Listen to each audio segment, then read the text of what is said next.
Karibu sana. Good morning, good morning, good morning. Let me know where you are following me from. It's a new day, it's a Thursday. By the grace of God, it is the 6th day that the Lord has made, that we can rejoice and be glad in it. Ile baridi iko pande hii, my friend. It's July. Lakini pia sisi tutai July. Yeah, just clothing yourself warmly and making sure that baridi is not an excuse. You must do what you ought to do, kwa sababu bills must be paid, children must feed, and also we must pray.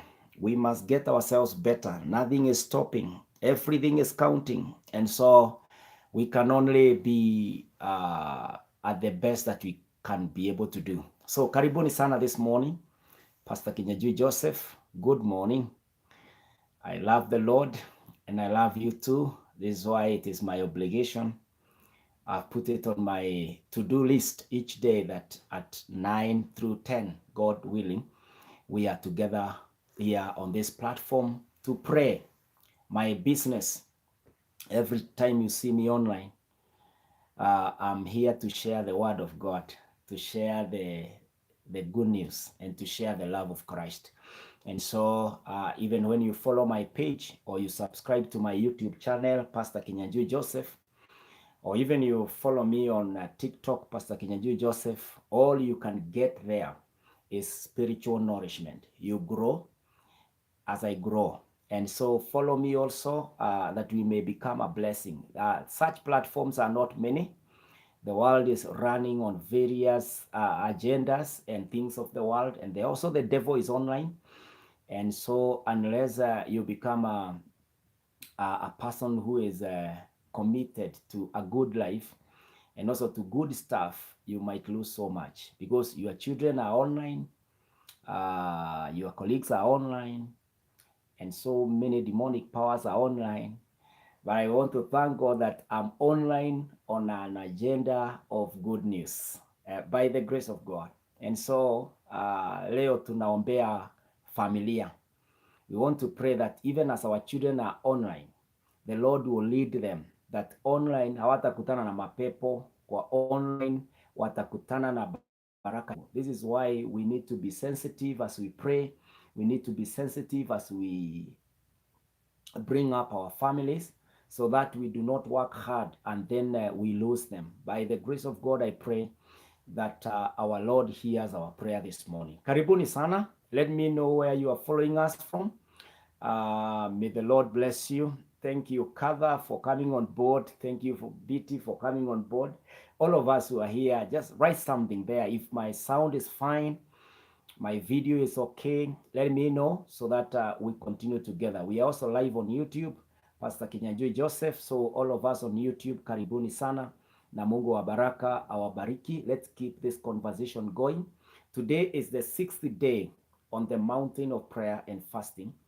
Remember, we are doing a fasting called partial fasting, whereby you take vegetables, you take fruit, and you also take drinks. And we are praying on agendas. And today's agenda is family agenda.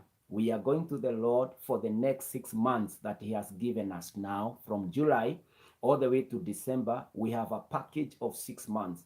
And we are telling the Lord, Father, who we are and what we can be, it can only come from you, oh God. And you know our God is spirit. We can only communicate with Him through spiritual standards, which is prayer, as we are led by the Spirit of God. And so we continue to gather here to pray and to fast and to call upon the name of the Lord. We also say that if you are on medication, maybe you are struggling with a certain condition, maybe you are diabetic, or there is a certain medication that requires you to eat food, don't say that this is not my season of prayer. You can still join us, but you continue with your medication and your food, but you assign yourself that I am in the prayer mode. You pray. So the issue is not actually keeping away from food. The issue is having your heart, your mind and having yourself committed to a season of prayer, because God will look at our attitudes as we approach Him, and the Lord will come through for you. So this is not a preserve for them that can fast and for them that are serious and disciplined in terms of saying no to food.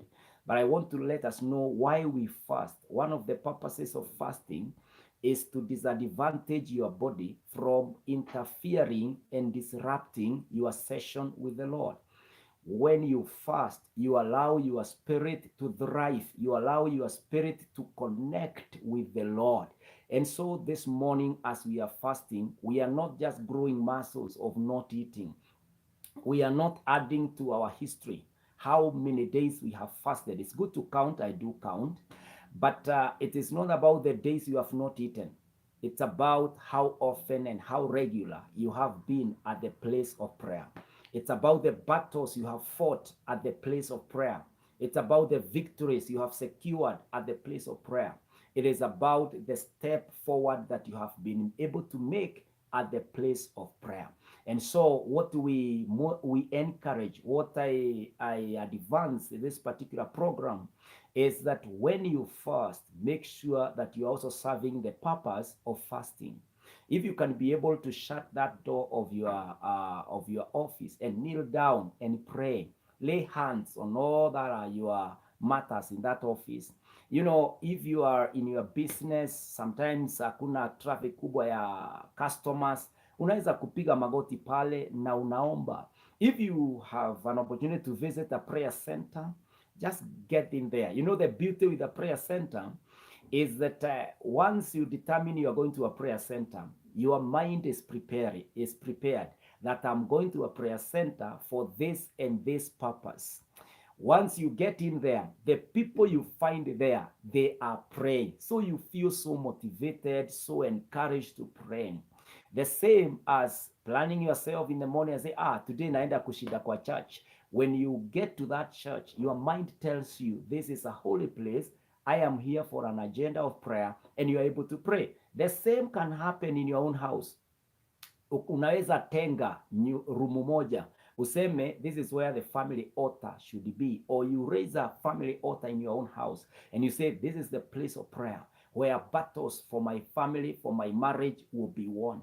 This is where victory will be guaranteed, and you are able to pray.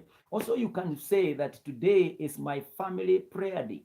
How do you do that? You move to every room. Unaingia kwa bedroom ya watoto, unawekelea mikono kwa kile kitanda, unanena baraka juu ya watoto wako, unaongea ya kwamba in this bedroom when my children come they will be finding rest in the name of Jesus.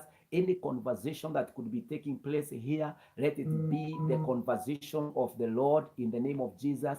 From there you move even to your bathrooms and you speak God. There will be no death, there will be no accidents in bathrooms. We have had people getting injured in bathrooms, others have died. You speak the power of God in your own house. You move to the kitchen, you move to your master bedroom, to your living room. You speak the presence of God in that house. Katika jina la Yesu, unanena baraka katika jina la Yesu. Wakati mwingine tunaishi manyumba ambayo wale walihama walikuwa wana practice certain kind of spiritual affairs, na tungependa tuishi katika uwepo wa Roho wa Bwana. So you can also make your house a prayer house and you are able to set it apart. It is about changing and turning your mind to the mode of prayer, to the mode of calling upon the name of the Lord. Na kwa hivyo wapendwa, today be switched into a session, into a time of prayer,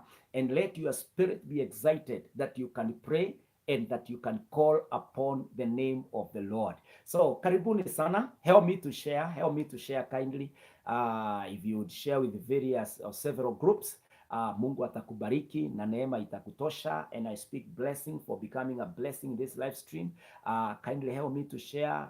Let me know where you are watching from, and may the grace, the favor, and the hand of God be upon you on Facebook, on YouTube. Neema iwe juu yenu katika jina la Yesu. Father, in the name of Jesus, we thank you for such a gracious, beautiful morning.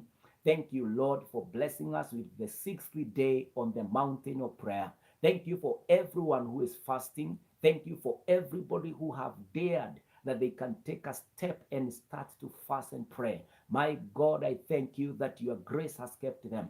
And I also now pray that their prayer is coming through in the name of Jehovah God. Father, some of us are feeling weak. I pray that you may refresh each one of us, that God, we are able to pray all the more because we desire from you, oh God. Almighty Father, this morning, as we pray about the subject of the day today, about our families, we pray, oh God, bless us in the name of Jesus. Lord, hear us on the mountain of prayer, that in the next 6 months, July, August, September, October, November, and December, we are not going to lose our families. We are not going to lose our marriages. We will not lose our children. We are not going to lose any resource that belongs to our family in the name of Jehovah God. Mighty Father, we refuse any attack of the enemy. We overcome any power of darkness in the name of Jehovah God. Father, poverty is not our portion. Malice is not our portion.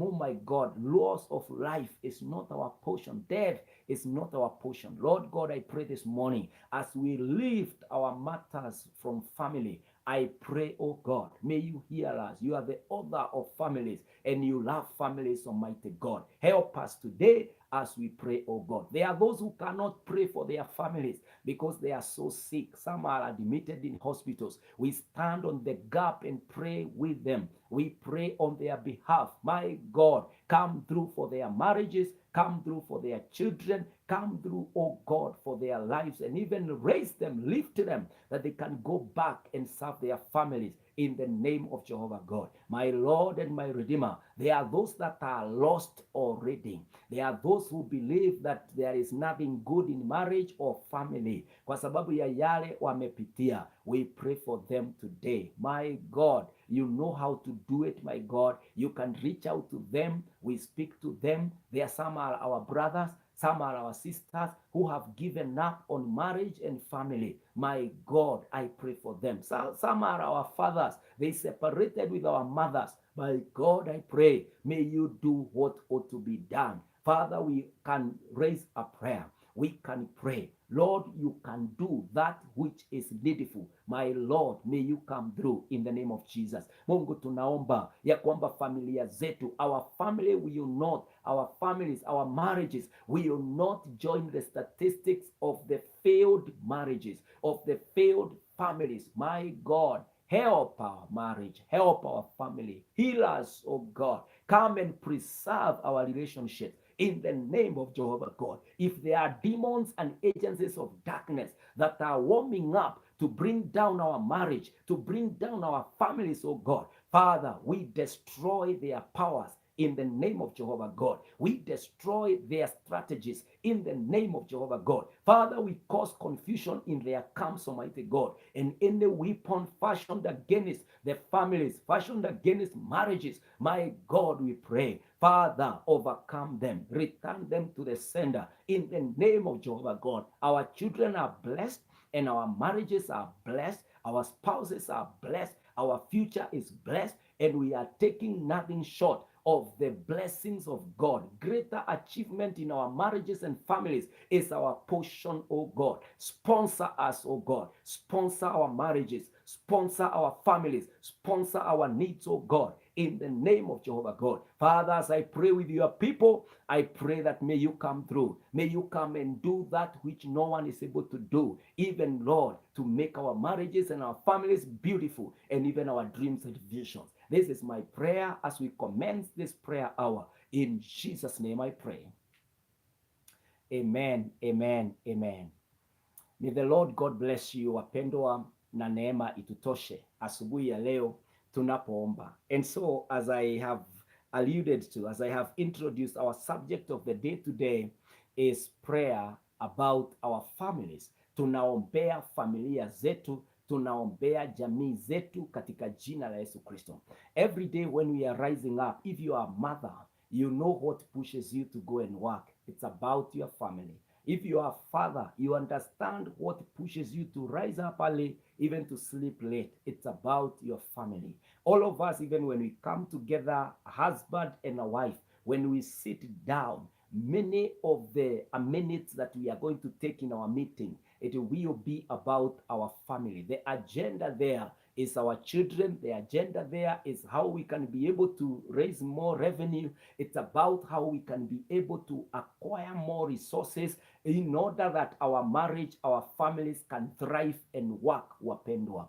Na ndio maana ninasema this is a very important subject, a very important agenda that we need to take to the mountain of God. All those conversations we do, the calls, the visitations, and many things that we do, we do it because we desire a working, a functioning family. We desire to see our children make it in the future. We desire to see us acquire a family house, acquire a family car, acquire good medication, acquire security. With all these things we are working because we have our families in our minds and also in our hearts. And so asubuhi ya leo tunapoombea familia ni vizuri kugundua umuhimu wa familia. I want us first of all to understand what is it that God has put in families. What is it that God ameconnect na familia? So as we are able also to see what is it that the enemy is doing? Why are we in prayer? Kwa nini tunaombea familia ikiwa siku ya kufunga? Unaombea your personal family, your marriage, na also una extend for others, unawaombea pia. What are the benefits of being in a family? Number one, the Bible says in Exodus 20 and verse 12, Exodus 20 and verse 12, honor your father and your mother, that your days may be long in the land that the Lord your God is giving you. Honor your father and your mother, that your days may be long in the land that the Lord your God is giving you. My friend, long life. Kila mtu anakimbia hospitali ili ujizuie na kifo. You want to live longer. Currently, the death rate of young people is so high. Everything is killing young people right, left, center. Watoto wana youth, watoto hata wachanga wanakufa. If you check around, unakuta ya kwamba there's dishonor to our fathers, dishonor to our mothers, dishonor of families and marriages. It is, what is connected to it is long life. And so the Lord says, honor your father and your mother, that your days may be long.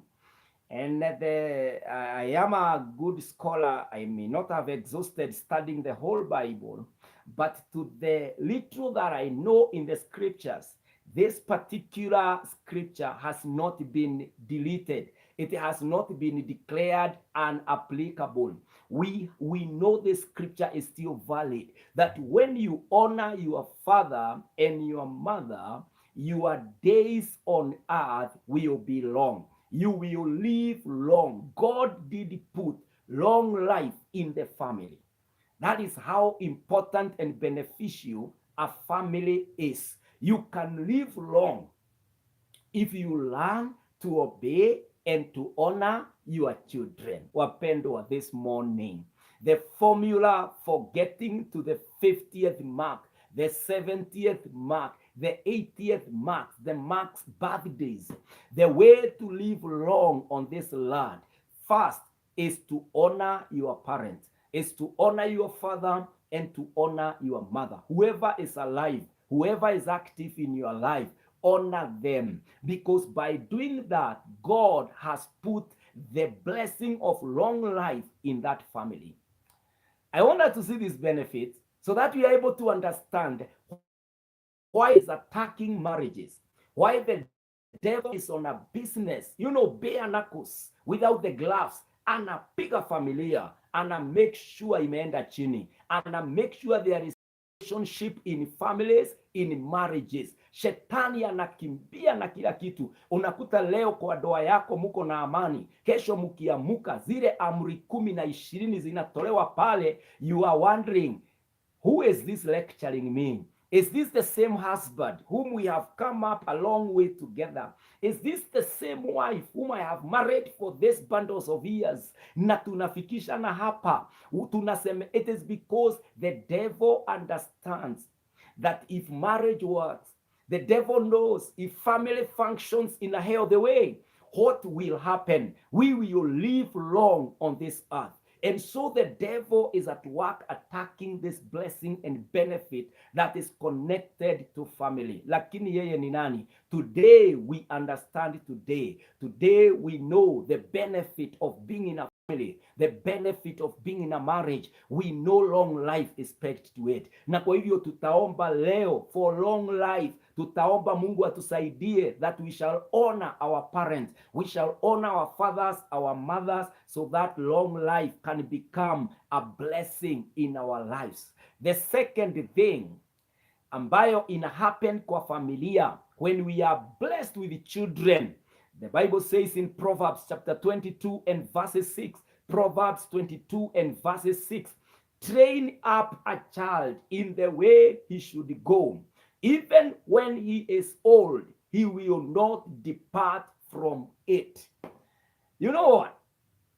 The people who come to help us do well in our businesses, we train them.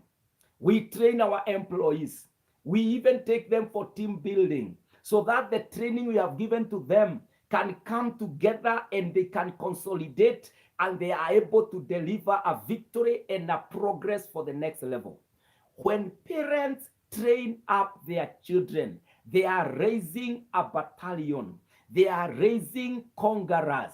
They are raising a generation that will mean that even when they are living long on earth, they will not be desperate because their children will have grown up to become, great people. And so this training, the devil is fighting this training. Na ndio maana utakuta anagonga familia so that the father is absent, so that the mother is absent, so that there will be no training of these children, so that this training will grow in malfunctioning family. Hawa watoto watakuwa wakijua familia cannot work. Ndio maana watakuwa wakichukia dadi amempiga mama amemtukana dadi, ama wameachana, mambo mengi, so that the training will not take place. Because you train for a benefit. You train with an intention of an end. Yani unajuanga mimi nina train huyu ndiye afanye hii kazi. Hata kama mimi as a trained minister, I was trained so that I can deliver the expectation, which for me is now to preach the kingdom and become a blessing in the lives of people. Hata we ulienda training pengine ya teaching, ukaenda training pengine ya business, ukaenda training. When we train in our family, when we train our children, they become better than who we are. Teachers train children and students to become better than they are. Ndio maana there is more knowledge today than it was in those days. Na kwa hivyo wapendwa, the devil knows something that will happen when a family, when a marriage is functioning is training. And when people are trained, they are able to execute with a certain way of expertise. Yani wanaweza kufanya kazi jema. Na ndio maana shetani anataka kugonga familia to make sure that training does not happen. Look at the promise of God. He says that when you train your children, the Lord will be faithful to make sure that they do not depart from the training. Ours is to show them how to love. Ours is to show them how to honor and to respect. Ours is to show them how to fear God. And then God shall keep it, shall make it permanent in their lives. And the devil knows about it. Ndio maana utakuta familia yako, confusion is coming from nowhere. Na the first thing that you rush to is situachane. Kama mimi ni burden kwako, situachane. The next thing you hear is sinijinyonge, sinijiue. And so the devil is targeting your future, which is your children. Because mukiachana, your children suffers. Because if you commit suicide, your children will be desperate. I mean, the devil is doing everything possible to make sure that marriage and family does not work out, does not function. Lakini tunashukuru Mungu, today we have this particular opportunity ambayo tuko nayo ya kuombea familia. Jambo la tatu, listen to this in 1 Timothy chapter 5 and verses 8. The Bible says this, but if anyone does not provide for his relatives, and especially for members of his household, he has denied the faith and is worse than an unbeliever. Look at that. That family is so important that if you do not provide for it, the Bible says that you are worse than an unbeliever. This is why we need to come and pray, wapendwa, kwa sababu pia shetani anajua hii ya kwamba the scripture says if you can't provide for your family, you are worse than an unbeliever. How about if you don't have a job? How about if you are sick? How about if you are poor? Will you be able to lift up your family? Na ndio maana tuko hapa kuomba that the Lord will bless the labor of our hands, that we are able to bring up our families, we are able to pay, we are able to meet our obligations by the grace of God, ili tusianguke katika hii category. Ndio maana leo tunaomba ya kwamba hatutapoteza kazi, because hiyo kazi ndio inaleta mkate wa kila siku kwa familia, ya kwamba leo Mungu atatupatia hata nafasi ya kusecure more opportunities. Hatutaingia katika hali ambayo we cannot provide. Ndio maana leo tunaomba afya njema, ili magonjwa yasifanye tusiende kutafutia familia zetu, and the devil would want us to look worse than unbelievers by not providing for our families. Leo tunaomba that we will be able to provide for our families by the grace of God, mpendwa. Na kwa hivyo tunaelewa, nimesema number one, when you have a working, functioning family and marriage, there will be long life of both of all of you in that family by the grace of God. Nikasema number two, when your family, your marriage is functioning, you will train up your children. There will be a sure bet ya kwamba maisha ya watoto wako na familia yako yatakuwa sawa, because you trained them. Number three, there will be provision by the grace of God. You will not become worse than an unbeliever by not providing for your family. You will provide. Ndio maana tunaomba leo that we will be able to provide for our parents, for our children. We will be able to live and to lead a good, great family, blessed of the Lord. And so, wapendwa, the number 4 blessing and benefit ya kuwa na a functioning family and functioning marriage is that you are able to serve the Lord. You will be able to serve the Lord if you are coming from a family that is healthy, if you are coming from a marriage that is working, if you are coming from a family that is full of God. Utaweza kutumikia Mungu. The Bible says this in 1 Timothy chapter 3 and verses 5. For if someone does not know how to manage his own household, how will he care for God's church?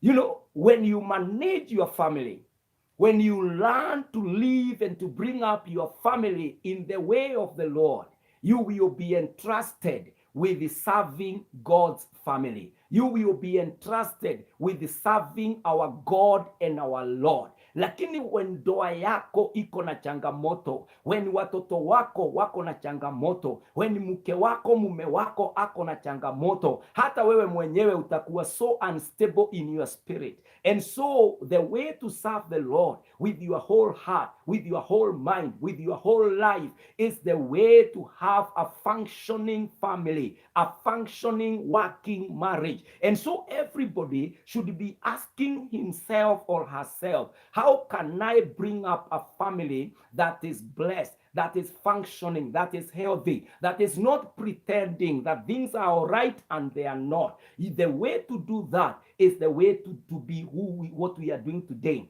We are praying on the mountain of God, and we are also reading the word of God, helping us to understand that there are so many blessings, so many benefits connected to a family. Na hii ndio imefanya shetani aziro ine aweze kugonga familia, I love the family of this man of God called Joshua. It was a functioning family. Listen to Joshua chapter 24 and verses 15. Joshua 24 and verses 15. The Bible says, and if it is evil in your eyes to serve the Lord, choose this day whom you will serve, whether the gods your fathers served in the region beyond the river, or the gods of the Amorites in whose land you dwell. But as for me and my house, we will serve the Lord.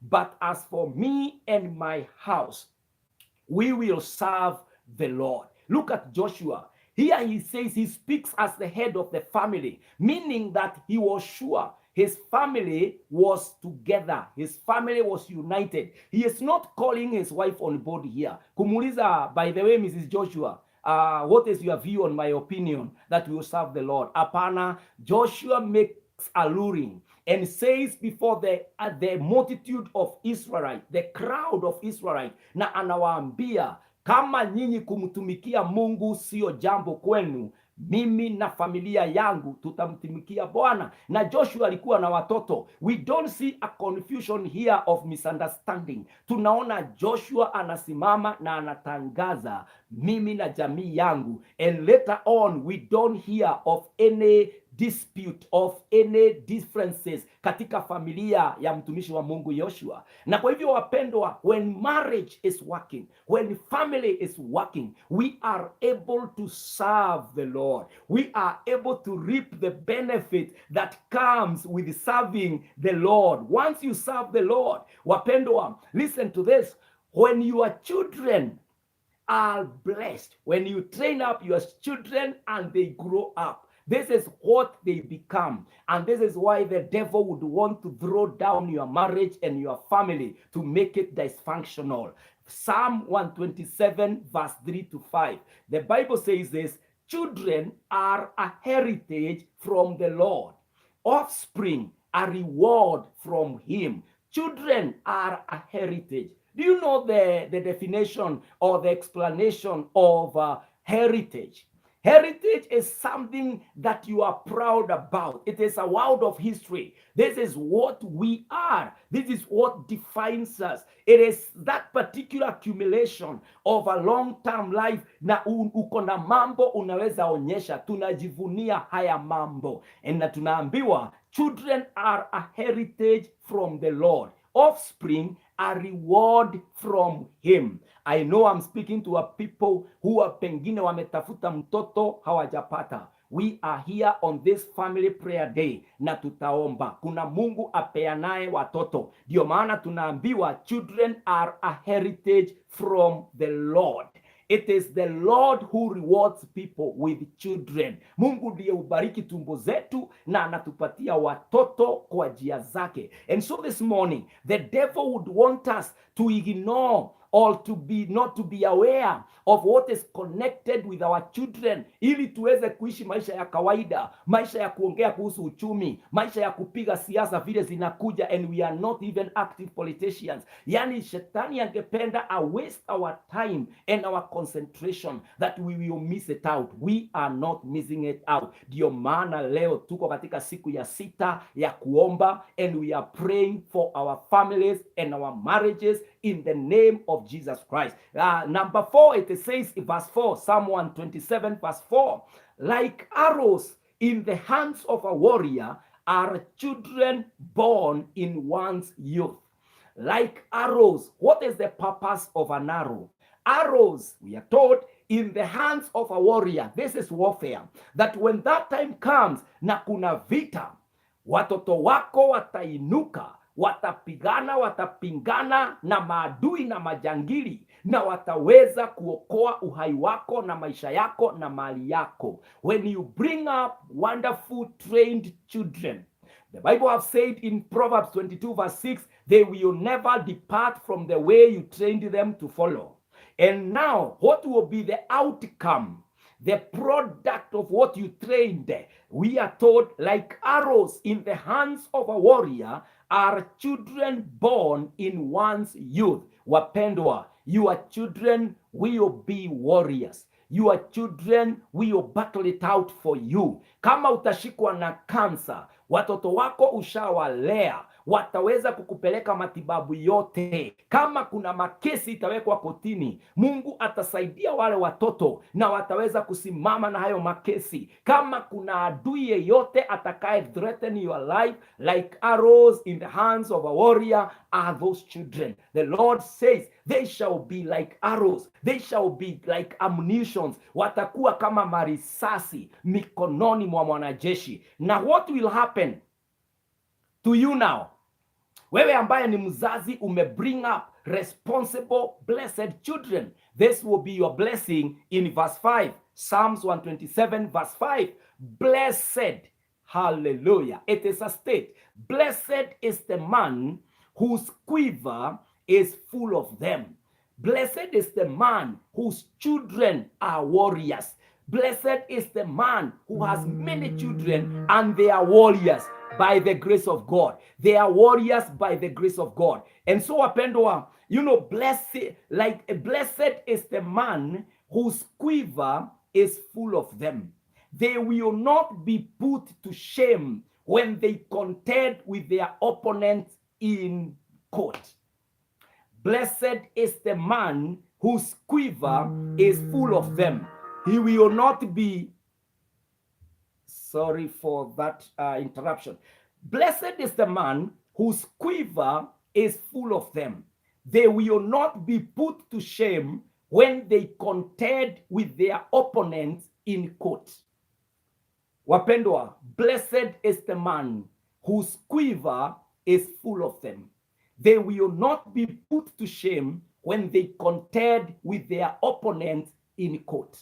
So this morning, wapendwa, the man, the person who have brought up a functioning family, a blessed family, a person who have worked hard to bring up his family, the Bible says that person will be blessed. And this blessing is what the devil would want any family to miss. I want to encourage you this morning that we must stop him.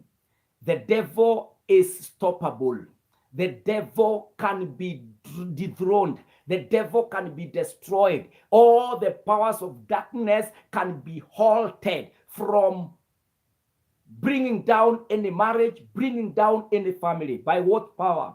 By the power of the knees. Wakati tunaomba, wakati tunapiga magoti na kuomba, shetani atashindwa. Nguvu za giza zitashindwa katika jina la Yesu Kristo. Wapendwa, remember, when God created Adam and Eva and put them in the garden of joy, the garden of Eden, the devil came and intruded and managed to bring down that perfect family. Akaweza kudanganya hiyo familia na wakamuasi Mungu. The devil would want to introduce disobedience in any way to every functioning marriage. Ili wakati kutakuwa na unfaithfulness, wakati kutakuwa na kasoro katika ile ndoa, wale wataachana.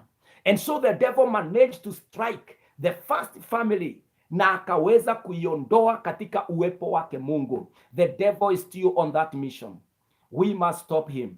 In the name of Jesus Christ. Tunakumbuka ya kwamba the first family, watoto walipokuja katika ndoa ya Adam na wakabarikiwa na Cain and Abel, the first sin ikaingia pale na ilikuwa murder. Cain murdered. Cain killed his own brother with his own hands. The first family, the devil would want to attack families. Na kwa hivyo leo usishangae ati ni kwa nini ndoa yako haiwork, kwa nini ndoa yako iko na mashida. I want to let you know that you are dealing with an age-old, with a very ancient enemy, the devil, ambaye alianzana na familia ya kwanza na akamanage kuziangusha. Ndio maana we cannot joke around when we are praying about our family. We must fast and pray, because the enemy we are dealing with has a whole track record of bringing down families. Muulize Adam, hali yake iliangushwa. Uliza Cain, yeye na ndugu, yani wote waliangushwa. Cain alilaaniwa na ndugu yake aliuawa na Cain. And so families have been under threat. The devil is on a continuous attack. Yani anafanya mission to make sure that there is no family that stands out. Na ndio maana utakuta ya kwamba every time you are desiring ya kwamba ungependa akutembea na Mungu, haihappen. Every time unataka familia yako isimame hivi, inagongwa, inaanguka. Munadifa, pengine hata munaandaa, munataka kufanya kitu fulani ili mukaweze kufika mahali fulani. All of a sudden indifferences. Kunakuwa na your money, my money, huangaliangi wazazi wangu, ni kama hata ndugu yako anakujaga kuishi hapa, kwani tutalea jamii wangapi? Confusion, contradiction, violence kwa families. These are all signs that the devil is on a mission to bring down that particular door, that particular family. And the people of God must come to realize the gimmicks, the plans, the program of the enemy, the steps, the wisdom of the enemy ambayo anataka kuleta ili doa ianguke. Nimeona doa nyingi as a pastor, doa nyingi za wachungaji zikianguka. Nimeona hata wengi wako doa ya 3, ya 4, ya 5 na bado kuna threat. Mpaka wanafika mahali wanasema, nikufe kwa doa. Kwani mtu ananiletea nini? When you hear those particular comments, they are desperate comments. It is because it's not easy by ourselves. It is not simple by ourselves. We are dealing with a higher enemy. We are lodging battle against an action. Yani alleged, tunagongana na pepo na nguvu za giza ambazo ni ngome thabiti, lakini tutazisabaratisha kwa jina la Yesu. I love Jesus. In Matthew 18:18 he said, whatever you shall bind here on earth, I will bind it in heaven. Whatever you lose here on earth, I will lose it in heaven. And so it is not our power to lose. It is not our power to bind. Our power is to pray. Our power is to declare it here. Na bingu itatenda. Mungu anafahamu uwezo wetu na anajua sisi ni wadhaifu. Lakini kwa neema yake, ndio maana tuko na roho wa Bwana, ndio maana tuko na neno la Bwana, na ndio maana tuko na nyakati kama hii ambayo Mungu anaweza kutufunulia. Come on the mountain of prayer and secure your lives, secure your families for the next 6 months, because the enemy, Peter tells us ya kwamba our enemy, the devil, he is a roaring lion. He roars, he roams also around, looking for somebody to devour, marriages to bring down. Watu waanguke, watoto washindwe. Unakuta watoto kwa familia wanakunywa madawa na unashangaa, my friend, watoto wanakataa shule, wengine ni wakubwa wanakataa kazi, wengine wamekataa hata kuoa, na they are of age. Mzazi uko pale unaangalia right, left, center, unashangaa, kwani familia yangu itakuwaje? Zingine ni patterns of evil, demonic patterns zinacheza kwa familia yako. Unakuta ya kwamba mama yenu waliachana, hata wewe karibu hata pengine mshaachana. Watoto wako unaangalia hata wao pia wameachana. Yani kuna ugonjwa fulani una flow. Diabetes ilianza na guka, ikakuja kwa mom, ikakuja kwa watoto wake, sasa wewe uko naye. Yani demonic patterns, they are following your family, they are following that path of family. Na ndio hizo tunakuja kumwambia Bwana, tunaomba, tunakemea, tunaharibu, tunaangusha ngome zote za mapepo, njia zote za shetani kuingilia ndoa zetu. Tunainuka kinyume na tunasema it will not be. The devil will not have the last word in my marriage. The devil will not have the last word in my family. The Lord, we shall plan, and our final word will come from the Lord. In the name of Jesus Christ. Hallelujah. When you understand the worthiness, the value of your marriage, the value of your family, you will be able to fight this worthy battle. You will be able to fast and pray. You will call your wife and hold hands, kneel down and pray together. You will value coming to the children and holding hands with them. Hata kama unaingiaga umechelewa, unaenda kwa bedroom yao, unawawekelea mikono kwa kitanda, unasema, Lord, I minister the covering of the Lord upon my daughters. I minister the covering of the Lord upon my son. You minister the presence of God upon your children. Wazazi wengine tumeachia watoto wetu wafanyakazi, hatuelewi wanaoperate. Wale wafanyakazi hatuwajui, tunawajua at the level of serving us, kupika, kuvua na kuosha na kukaa na watoto, lakini hatujaelewa spiritually what is their impact about our children. Pengine hata hatujawapatia hata sheria ya kwamba lazima muombe kabla ya kulala, lazima msome neno la Mungu kabla ya kulala. Hii kama unakujanga late, ama pengine you are busy person traveling and shuttling the world, I want us to know today ya kwamba familia zetu zimebeba sisi katika maisha yao, na lazima we live as a family. You cannot be alone later, ati unatoka hivi unasema sina familia. Uko na hata mahali umetoka ni familia. And so let us pray in the name of the Lord that families will function. Baraka za familia zitaendelea kupatikana katika jina la Yesu Kristo. I pray for you in the name of Jesus Christ, and I pray for myself also in the name of Jesus Christ,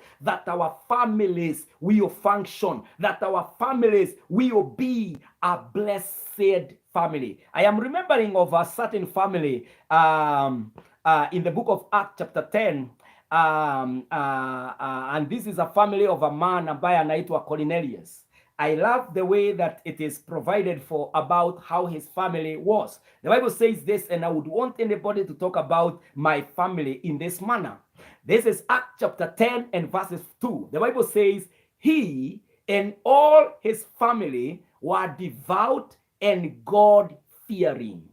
He gave generously to those in need and prayed to God regularly. I would want this particular scripture to feature in one of the chapters of my story of family, that he and all his family were devoted, were devout, and God-fearing. How about that, my sister? How about that, my brother? A person rises up on a point of order and says, I want to talk about the family of who? The family of Koi, the family of Teresia, the family of Pastor Leah, the family of Maggie, and the family of who? The family of Dan, the family of Simon, the family of Sarah. And they are saying, we know the family of this particular person, he or she, and all her or his family were devout and God-fearing. Hallelujah.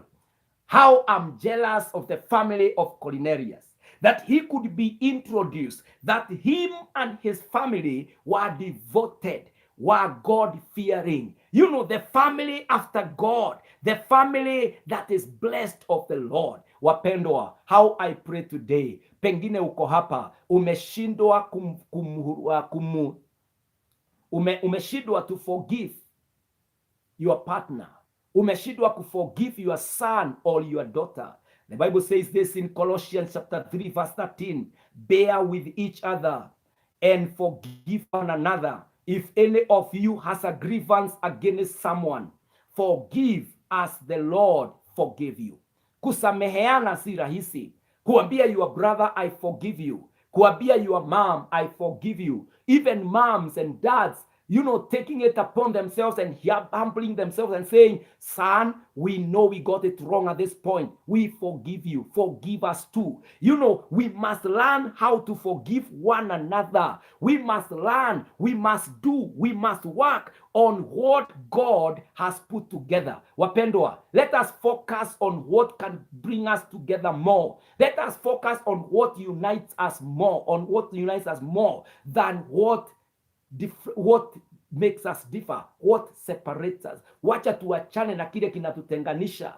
tuhusike sana na kile kinatuunganisha. Familia, a family that prays together stays together. Psalm 133, ya kwamba wale wanaohitanishwa pamoja na wanaishi pamoja, Mungu anafurahia ule uhusiano. How I pray today in the name of the Lord, ya kwamba Mungu atabariki familia zetu. I remember the Lord speaking blessing upon the marriage of Adam and Eve, the family of this first family, na akasema hivi in Genesis chapter 1 and verses 28, God blessed them and said to them, remember the pronoun there is them, which is a plural, that he was blessing the family.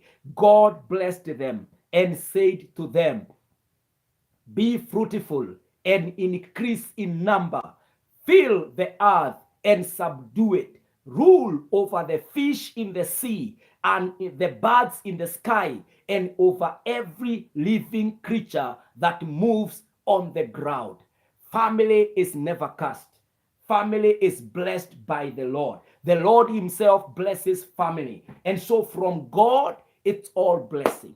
Familia ni ya Mungu. Familia ni baraka ya Mungu kwa mwanadamu. Na Mungu amebariki familia. Don't take anything else from whichever other source. Kuna watu ambao ni walimu, wanajua jinsi ya kuvunja familia na ndoa. Wanafahamu jinsi ya kutoletewa upuzi na mambo mengine. Wanakaa kama wanafahamu mawaidha. And they come trying to advise you to be like them. Waambie, marriage and family, the source is not man. The source is God. Retreat to a place of prayer. Look for Christian counselors who can guide your family.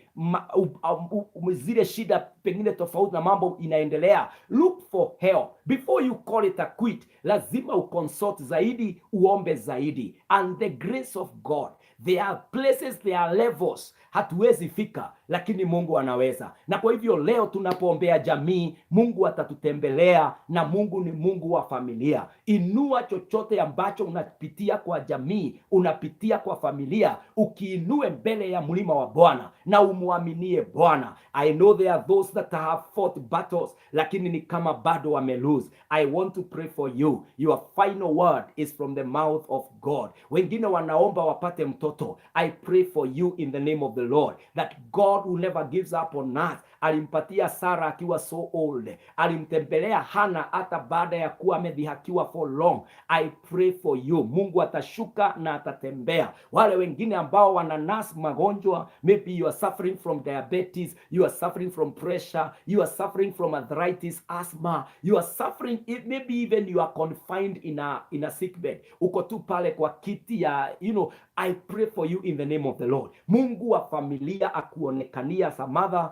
as a father, as a brother or sister, as a son or daughter. Mungu atutembelee na neema itutoshe. Watoto wengine ni wachanga sana kuwa na diabetes, ni wachanga sana kuwa na pressure, lakini haya majanga yamewapata. I pray ya kwamba Mungu atashuka. Haijalishi ni type gani, whether it is diabetes type 1 or 2. Mungu atashuka, atatembea. The blood pressure doesn't matter whether it is high or low. Kuna Mungu anaweza kustabilize everything. Na Mungu atajionyesha katika ndoa zetu na katika familia zetu in the name of Jehovah God. Father, in the name of Jesus, I pray for all the families this morning. I pray, oh God, on this day 6 of prayer, when we have an agenda of families, that Father, you will bless all the married couples. My God, their union will work. Their family will work in the name of Jehovah God. Their covenant, God, is refreshed and alive. And Almighty God, I pray that they are one in mind, they are one in body, they are one in heart, they are one in spirit, and they are one in their vision. In the name of Jehovah God, nourish them, Almighty God.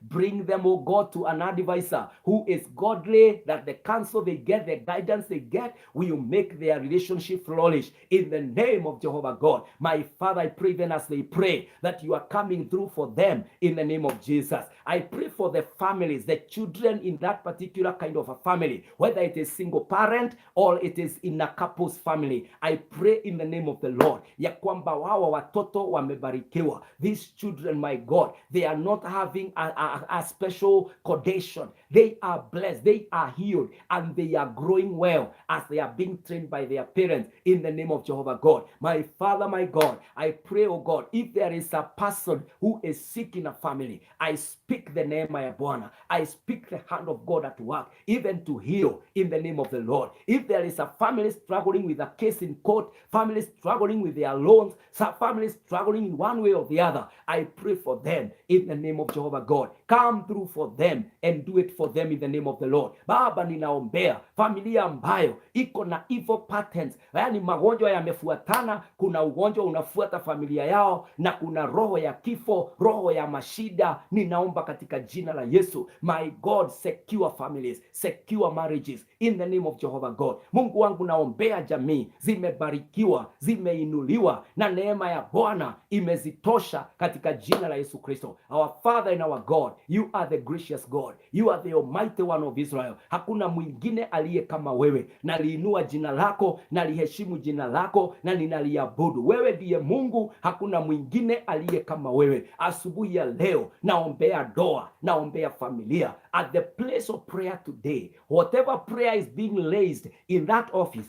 in that home, in that prayer center, even as a person is driving or traveling, I pray, oh God, hear this prayer of families in the name of Jesus, and bless and heal our families and our marriages for your glory and for our blessing in the name of Jesus. Help us to pray, Lord, all these blessings in families, we will not forego them. The devil and your pressure, you are defeated in the name of Jehovah God. Our Father and our God, hear us on the mountain. Your people are here, gathered and assembled here, because we need you in our marriages and in our families. Have your way, oh God, in the lives of our children. And Lord, help us and bless us. In Jesus' name we pray. Amen. Amen. Amen. Wapendwa, may the Lord God Almighty bless you. Thank you so much for joining me this morning that we may pray for our children. If you would want me to join you in your prayer item, you can inbox me, you can WhatsApp me.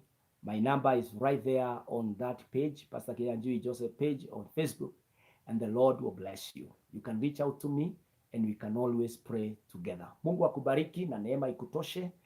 The same time tomorrow here on Facebook at 9, on YouTube at 9, and also on TikTok at 7:30 in the morning. We are also on prayer and calling upon the name of the Lord. Si Mungu akubariki, Mungu akujalie, and may the Lord strengthen you on this 6th day as we continue to pray and to call upon the name of the Lord. Baraka ya Bwana iwe nawe na mkono wa Mungu uwe juu yako, na may the Lord keep you to see the answers of every effort of prayer on this mountain. God bless you and enjoy the next 6 months in the grace of God. Shalom. Shalom.